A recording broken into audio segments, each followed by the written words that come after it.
Okay, so we are here with Josh Manck, and Josh, correct me if I misstate your title, but Associate Athletic Director for Communications. We're up to Senior Associate Athletic Director for Senior, Communications. Yes. Senior Associate Athletic Director for Communications. In my day, Josh, we called your position the Sports Information Director. Yeah, and that's still pretty common throughout college athletics. It's just I have a few more administrative duties as well. I understand. You have great responsibilities upon your shoulders. Well, we wanted to talk to you because you have a lot to do. You are certainly involved directly in sports media yourself, and then you work with people who are sports media people, either with newspapers, radio stations, television stations, social media, what have you. But you work for the athletic department, and you specialize in communications and marketing. We should add that as well, with the athletic department at A&M Commerce. And Josh, there's quite a few jobs for people in the area in which you work, are there not? Yes, I would say there normally is. So basically, my job entails basically if you hear about something that anything in our athletic department does, whether it's on the field or off the field, it's come through my office, through our press releases, social media, video, all that sort of thing. All that's done through our office. With the coronavirus pandemic and everything, I think there are a few positions throughout the nation that would normally be available that aren't necessarily right now, but I think that'll change once things get back closer to normal, what we were used to in early 2020, late 2019. For instance, normally minor league baseball has a huge amount, but baseball is going to be eliminating teams and has canceled the 2020 season. So there are normally a lot of jobs in this field, but I think we got to get back to normal before we see that on the uptick. You make the point that you mentioned minor league baseball. So there are jobs in professional sports that are analogous to yours, that are similar to yours, as well as college sports. Yes, absolutely. So basically, it's a lot harder to predict what's going to happen in sports media until games are happening again, and they're probably going to happen in professional sports first, and they're probably going to happen with a slightly smaller staff than what people are used to. As if anybody's been watching, for instance, professional golf, the announcers have 2 announcers on site where they would normally have about 20, and the rest of them are doing it from home or from a studio across the country. So I think you'll see a lot of that for the next few months, maybe a year. But once things get back to normal and stands are full and people are calling games from the site, people need the information, and we're kind of the gatekeepers for the information. If somebody sets a new record, most touchdowns in a game, we're the people who know it. If somebody is on a hitting streak in baseball or something, we're the people who know it. And that would go all the way from junior college, even some high schools, all the way up to multiple positions at every professional level. You mentioned a few moments ago some of the things that you're involved with, media-related things, and Josh also mentioned sales, so that's the marketing part. But in terms of the media, you mentioned news releases, social media, video. So those are things that are media functions, right? So elaborate a little bit on those particular things that you do.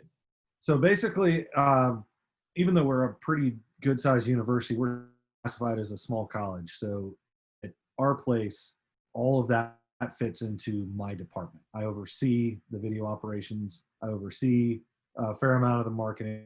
I oversee news releases. I oversee social media.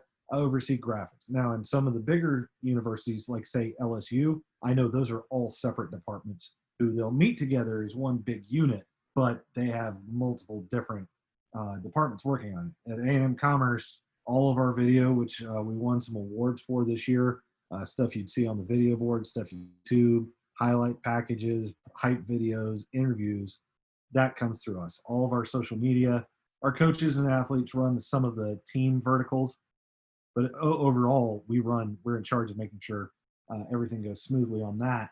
And when you say video, You're now referring to the videos that show up on YouTube that fans would enjoy seeing, as opposed to video that the teams shoot of practice and games, and that's a whole other video area. We don't deal with team video like that. Yeah, but that's an interesting area for people. That's an interesting career. We do take care of. We are in charge of our video streaming, Yeah. which is going to be. I think you'll see a lot more of. I mean, it's already pretty big, even throughout Division III and junior college, but I think you'll see productions on that get bigger by necessity if, for some reason, certain universities or conferences limit the amount of fans that are able to come to games. Well, that doesn't mean the fans are any less interested, and it's not going to be on ESPN. So how do you watch it? You stream it, and so you still need to have a good TV production, even if you don't have a TV crew. So and you all stream really all of your varsity sports events, don't you? Every home game. Home game. We're in charge. The home team's in charge of it. So it's, but also audio in partnership with KETR. But sometimes we do our own, depending on availability, time slots, the sport, that kind of thing. So basically, it boils down to if there's a way to find out about what's going on, we're in charge of it. Now, at one time, sports information director was primarily involved in facilitating coverage by newspapers, television stations, radio stations, and so forth. That's still part of what you do when reporters. Oh, absolutely. You work with them and assist them. Yes. But a lot of what you do now, you expect the fans are going to go directly to the A&M Commerce Athletic Department webpage or YouTube page or whatever to get information and to follow the teams. Yeah, and part of that is just the gradual minimization of local journalism. Yeah. Which is, honestly, in my opinion, it's awful and dangerous, but is what it is. And even at the bigger newspapers and TV stations like the Dallas Morning News or the Dallas News Market, like I'm not going to say they're operating bare bones, but they're not operating like they were in the early 90s, early 2000s, for sure. I mean, for instance, the Commerce Journal shut down last year. And we don't even have a news, the Herald Banner in Greenville does a great job, but we don't technically have a newspaper in our own town besides the East Texan. But the East Texan doesn't publish year-round. So, we are still in charge of pitching interesting stories to media, and we still do. We get a lot of coverage from some regional publications like Dave Campbell's Texas Football and some websites like that. But at that same thing, like if you need to know about A&M Commerce and you type in Commerce newspaper, you're not going to find anything. So that means it comes to us. So we essentially are our own news organization. So there's a little bit of a PR spin to it. We always try to spin things positively in our favor, even if we get whipped, which doesn't happen very much anymore, which is nice. Yeah. And we don't talk as much about the other team, but it's still pretty straightforward. Like I'm not too much of a homer. That's how you're going to find out about what happens with the Lions. Sure. Do you do most people in your position start out now in a traditional media type job, working for a newspaper or television station, and then move into the area that you move into, which I sort of consider public relations type job? Or is it now pretty common for people, for students and young people, to go directly into the media relations field for a university or even a professional team? I would say there's a lot of people now who pick it up in undergrad or grad school, just because there's not as many traditional journalism jobs as there used to be. I actually came about it the way you said. I started in sports talk radio and I went to a newspaper, and then I found out about this because I get to be involved with stats and sports year round and knowing the stories of the student athletes all year round. But a lot of people now, especially with as many different things are involved. When I was getting started, it was mostly writing news releases and keeping statistics. There was no social media really. I've been in it for 15 years. It's not really that long, but a lot has changed in the world in the last 15 years. We weren't in charge of video streaming. I didn't have video editing. Like I'd done it in college, and that helped me a lot now, but it was not necessary for my job at all. I mean, graphics were not as big of a deal, but now if you look on any college athletic department social media account, it's mostly graphics. but the news releases and all that kind of stuff are still a big part of it. So there's so many different aspects to the job in our field now. I think a lot more people come up from it as undergrad or grad students more so than coming through it from being in And do you have professional side of it. students? You have students who help you now. Oh, absolutely. You've had I mean, some make a very major contribution. yeah, I mean, for instance, June Lee is now he's full time. He started off as a volunteer. I almost fired him because something was going wrong with the camera, and it was a camera malfunction, not operator error. And it's the best non-fire I've ever done because he makes award-winning videos for us. And he wasn't even RTV or MMJ student, or I'm not sure what the abbreviation is now, but he showed an interest and he showed that he had technical capability, and he volunteered. And that's the best way to get going on this, because basically there's not a ton of student paid positions unless somebody's federal work study. And if the people who do get paid as students generally volunteer for a little while first, so that you know they have the interest, the capability, and the ability level to show up. And that's the biggest thing I would suggest to anybody in any field. That you don't want to give away your talent too much, but at the same time, you have to show that you are capable, interested, and responsible. Mm-hmm.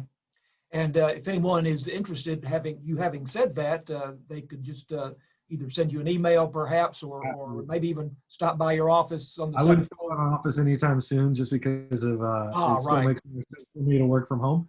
But I'm always on my phone. Email is definitely the best way. I don't necessarily live near campus. Email is definitely the better way to find me. We'll put a link on our page, our MyLeo2DL page for Josh, but it's Josh Manck, MANCK. Yep. If you want to try to contact Josh, but we'll try to make that easy for you. We've kind of touched on this. Another way to find that is the staff directory at lionathletics.com. Sure, and sure. Everything we have on that website. Right. Yeah, you'll see the type news releases. But it's a good place to find all of the different things that we do. It's not necessarily all right in front of you. Sometimes you have to click around a little bit. Yeah, but, we showed them that in one of the outlines, and we can do that again. We're almost out of time. I want to keep this to about 15 minutes, and you've already, to a certain extent, you've basically given the answer to this, but the skills. If someone wants to go into sports media for working for an athletic department, college athletic department, or even a professional team, what are the skills they need to be developing? No, number one is writing. If you can't write, you can't do anything else. And if you can write, you can learn all the rest of the skills, or the rest of those skills come from being able to write a coherent piece. If you know how to tell a story through words, then it makes it a lot easier to tell a story through video or an audio piece or anything like that. Writing is by far the most important thing. I might be a little old school compared to some of my younger colleagues when I say that. I'm not saying you need to just write news releases or just write feature stories or anything like that. But if you can, it makes it a lot easier to A, show you're multi-talented, and B, use that skill in other parts such as storytelling through video. Good. If you can write, I can teach you to do just about anything else.